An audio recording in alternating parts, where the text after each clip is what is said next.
So the story about Jennifer Arcuri and Boris Johnson, the Prime Minister, is still in the news today, and she's come out and spoken to the Daily Mail, Conservative newspaper, and of course they are really putting forward her song, Boris Did Not Bend the Rules to Help Me.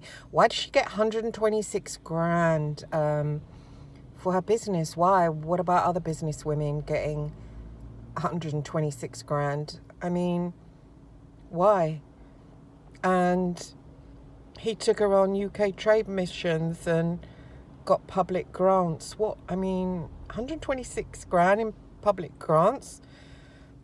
And, the Mail are just singing her song and, not exposing her like would happen with the tabloids, with like papers like the News of the World, that everyone was really so happy that they've died a death. But it was a really good newspaper before Greg Miskew ruined it and brought in phone hacking, which isn't a very good mode of spying, because the victim knows that their messages have been listened to. As with Millie Dowler, they go into the saved box after they've been listened to, and so people either keep missing their messages, or like what happened to me when I was being hacked by Ian Edmondson, was that they go into, people think, and they start listening to their saved messages and think, hang on, I haven't heard that already.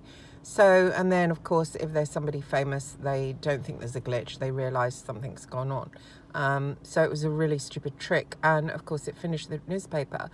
But it was brought in by MI6. It was brought in by John Boyall, who nobody can seem to write about. Nick David was going to write about him, did many investigations and found out about the cocaine and the hookers and the parties, and still excellent story. Everyone loves it. And of course Boyle himself is gorgeous looking and a ex-Eton public school boy, the man who started phone hacking. But no, they took his office boy and he was put as the phone hacker. Well, he was just somebody trained in how to do it. He wasn't even a private detective. So they cut out the John Boyall, which is the MI6 involvement, and I believe that it was to crash the News of the World. So things like this could go on. Okay, things like this could go on and nobody would be able to investigate it, because there's no papers out there that do investigations.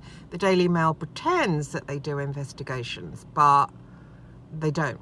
Actually, they're just working for the Conservatives. So all this rubbish about, we just went round this pole dancer's house to learn how to use a computer, and then they publish, we're telling her side of the story, and she's denying it, and then she's saying, this is an insult to women everywhere, saying women are just using their bodies to get. Well, I'm a businesswoman and I didn't get 126 grand for a start-up. I mean, I don't know where the funds have been allocated for 126 grand. I mean, no grants that much. That's not right. And just to cover it up, Fleet Street, our British media, just doesn't exist anymore.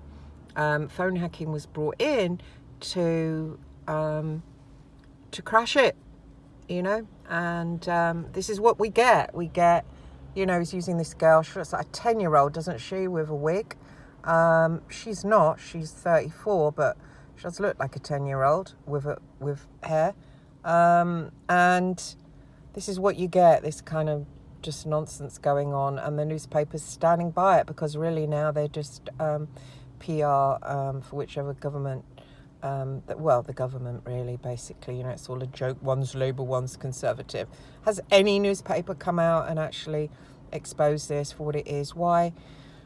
And now she's playing the woman card, and women should be angry about this. Yeah, well, I'm angry about it, that I didn't get 126 grand of taxpayers' money for my business. But then I don't have a face of a 10-year-old with long hair.